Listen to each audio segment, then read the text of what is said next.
बूढ़े आदमी ग्री को एक अजीब सुनहरा उपकरण मिलता है। वह स्विच चालू करता है और यह नीचे की ओर 6 पैर फैलाता है। इसके ठीक बाद उसके पैर सीधे उसकी त्वचा में घुस जाते हैं। वह अपने हाथ से उपकरण को हटाने के लिए अपनी पूरी ताकत लगाता है और उसके पैर पीछे हट जाते हैं। उसकी पत्नी उसे एक साधारण पट्टी लगाती है और खून बहना बंद हो जाता है। हालांकि अभी तो सब कुछ शुरू ही हुआ है। रात में ग्री को अचानक बहुत प्यास लगती है और वह फ्रिज का सारा पानी पी जाता है। फ्रिज में कच्चे मांस को देखकर उसे सीधे खाने की इच्छा भी होती है। अगली सुबह जब ग्री आईने में देखता है तो उसे आश्चर्य होता है कि उसके चेहरे की कई झुर्रियां गायब हो गई हैं। उसे संदेह है कि ये बदलाव उस सुनहरे उपकरण के कारण हो रहे हैं, लेकिन वह चीज आखिर कहां से आई? 400 साल पहले एक रहस्यमय कीमियागर ने क्रोनोस नामक एक उपकरण बनाया था। उचित उपयोग से यह लोगों को अनंत जीवन दे सकता है। 400 साल बाद एक ढही हुई इमारत में एक अजीब दिखने वाला आदमी मिला और यह वही कीमियागर था।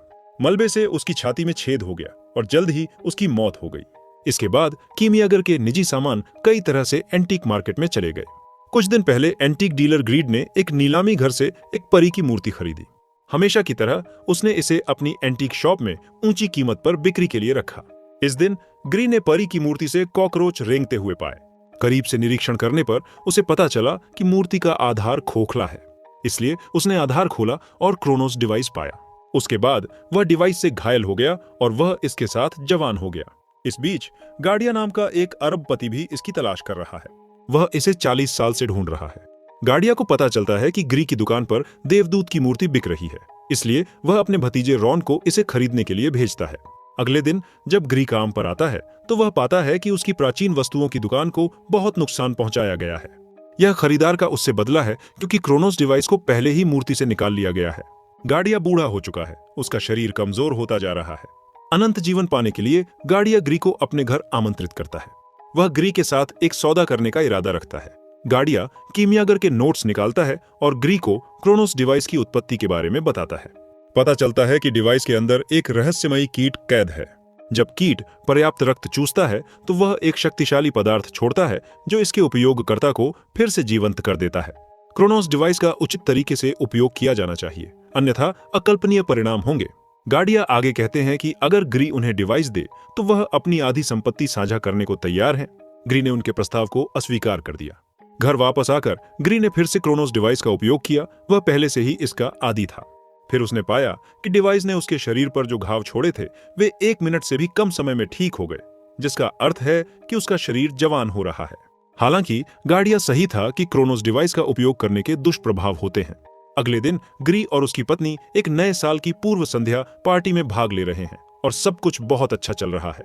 तभी अगली मेज पर बैठे एक आदमी की नाक से अचानक खून बहने लगता है और ग्री यह देखकर हैरान हो जाता है कि उसे वास्तव में खून की तलब है। इसलिए वह उस आदमी के पीछे वॉशरूम में चला जाता है। जब वह आदमी चला जाता है तो ग्री नीचे उतरता है और उस खून को चाटता है जो उस आदमी ने फर्श पर गिराया था। जब ग्री मौज मस्ती कर रहा होता है तभी कोई अंदर आता है और फिर वह बेहोश हो जाता है। जब वह उठता है तो पाता है कि उसका अपहरण हो गया है और अपहरणकर्ता गार्डिया का भतीजा रॉन है। रॉन उससे क्रोनोस डिवाइस सौंपने के लिए कहता है, लेकिन ग्री ऐसा करने से मना कर देता है। रॉन नहीं चाहता कि गार्डिया को किसी भी तरह से अनंत जीवन मिले, क्योंकि फिर वह गार्डिया की संपत्ति का वारिस नहीं बन पाएगा। इसलिए रॉन ग्री को फिर से बेहोश कर देता है, ग्री को कार में डालता है और कार को चट्टान से नीचे धकेल देता है। फिर वह शराब की एक बोतल नीचे फेंक देता है ताकि पुलिस को लगे कि यह किसी शराबी ड्राइवर की वजह से हुई दुर्घटना है। रॉन वापस जाता है और गार्डिया को इसकी सूचना देता है, लेकिन गार्डिया उसे गाली देता है।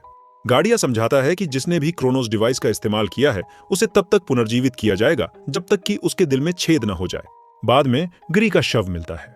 शव को अंतिम संस्कार गृह में ले जाया जाता है और उसके बाद वे उसका दाह संस्कार करने जा रहे हैं। श्मशान भट्टी चालू करता है और पूरे ताबूत को अंदर धकेलता है। हालांकि ग्री बहुत पहले ही ताबूत से बाहर निकल चुका था। इस समय ग्री हैरान है कि क्रोनोस डिवाइस न केवल उसे जवान बना सकती है बल्कि उसे पुनर्जीवित भी कर सकती है। ग्री चुपके से अपने घर की ओर जाता है और अंदर घुसते ही वह अपनी पोती अरोरा से टकरा जाता है। अरोरा उसके चेहरे से डरती नहीं है और वह उसे अटारी में छिपाने में मदद करती है। ग्री अपने हाथ पर पट्टी बांधता है। उसे आराम की जरूरत है और सोचता है कि आगे क्या करना है। सुबह छत के छेदों से सूरज की रोशनी अंदर आती है, जिससे उसकी त्वचा जलने लगती है। जाहिर है यह क्रोनोस डिवाइस का उपयोग करने की लागतों में से एक है। अपने मूल रूप में वापस लौटने का तरीका खोजने के लिए ग्री गार्डिया से कीमियागर के नोट्स चुराने का फैसला करता है। अरोरा अपने दादा के बारे में चिंतित है और उसके साथ जाती है। कुछ खोज के बाद वे गार्डिया के घर में नोटबुक को सफलतापूर्वक ढूंढ लेते हैं, लेकिन सबसे महत्वपूर्ण पृष्ठ गायब है। तभी गार्डिया प्रकट होता है।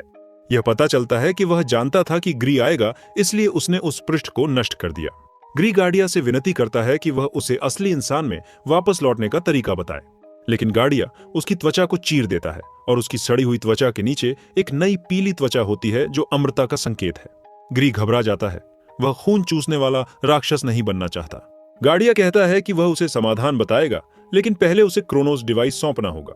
लेकिन जैसे ही ग्री क्रोनोस को बाहर निकालता है, गार्डिया उसके पेट में छुरा घोंप देता है।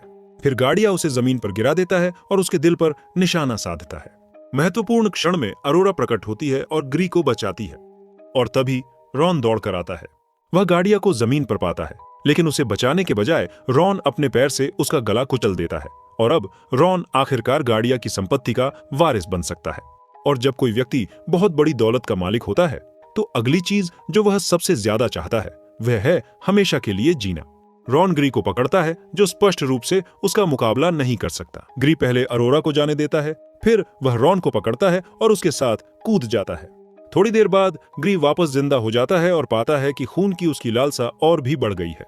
वह अब और नियंत्रित नहीं होना चाहता, इसलिए वह दर्दनाक तरीके से क्रोनोस डिवाइस को नष्ट कर देता है। घर वापस आकर ग्री अपनी पत्नी और पोती की मौजूदगी में मर जाता है। बेचारा ग्री, अगर क्रोनोस डिवाइस नहीं होता तो शायद वह कुछ और साल जी सकता था। और फिल्म यहीं खत्म होती है। देखने के लिए धन्यवाद।